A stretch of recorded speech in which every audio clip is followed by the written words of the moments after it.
Quelle est votre réaction lorsqu'une crise survient? N'est-ce pas de demander à Dieu de régler la crise immédiatement?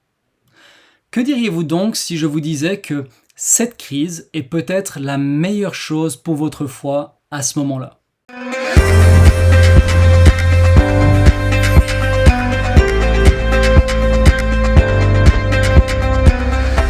En Ésaïe 38, verset 1, le roi Ézéchias traverse une crise majeure. Alors qu'il n'est âgé que de 40 ans environ, il tombe malade à la mort. Et lorsque le prophète Ésaïe vient lui rendre visite, c'est pour lui dire ceci: « Ainsi parle l'Éternel, donne tes ordres à ta maison, car tu vas mourir. » Voilà donc Ézéchias qui doit planifier ses propres funérailles et rapidement trouver un suppléant au trône dans ce petit pays d'Israël ravagé par la guerre.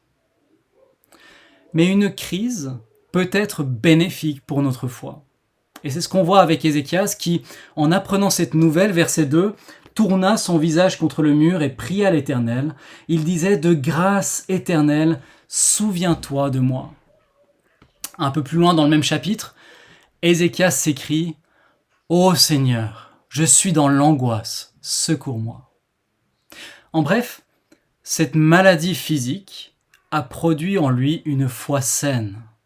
Une foi saine reconnaît notre faiblesse, notre vie ne tient qu'à un fil, et une foi saine reconnaît cela. Et une foi saine reconnaît que Dieu est le Tout-Puissant, qu'il tient notre vie dans sa main. Et une foi saine crie à ce Dieu pour obtenir son secours.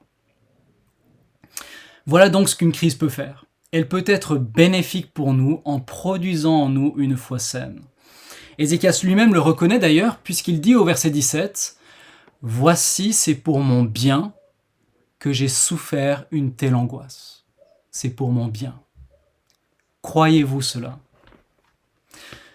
Si vous êtes un tant soit peu comme moi, lorsqu'une crise survient, qu'il s'agisse d'une mauvaise santé, de problèmes de couple ou au travail, l'échec d'un projet, un coup dur financier ou que sais-je encore, lorsqu'une crise survient, notre seule pensée n'est-elle pas de demander à Dieu de régler la crise immédiatement? Et notre état d'esprit par défaut n'est-il pas que ça ne peut pas être bon pour moi? Crise égale mauvais, point final, nous pensons. Mais que diriez-vous si je vous disais que cela peut être la meilleure chose pour votre foi à ce moment-là? Je tiens à être prudent, car certains d'entre vous traversent peut-être une crise douloureuse en ce moment même. Mais si c'est le cas, pouvez-vous concevoir que Dieu sait ce qu'il fait? Peut-être pensez-vous: oui, une épreuve peut être bonne pour ma foi, mais pas celle-là, ou pas maintenant. Ou peut-être pensez-vous: oui, une épreuve peut être bonne pour ma foi, mais pas pendant si longtemps. Ça fait si longtemps que cette situation dure. Jusqu'à quand, Seigneur? Mais ce que l'histoire d'Ézéchias nous montre, c'est que même les pires crises, au pire moment, peuvent être bénéfiques pour notre foi. Dieu s'en sert pour notre bien. Ézéchias a fait confiance à Dieu et dans son cas, Dieu a répondu de manière extraordinaire. Mais ça, je vous laisse le lire vous-même dans les versets 4 à 8 d'Ésaïe 38.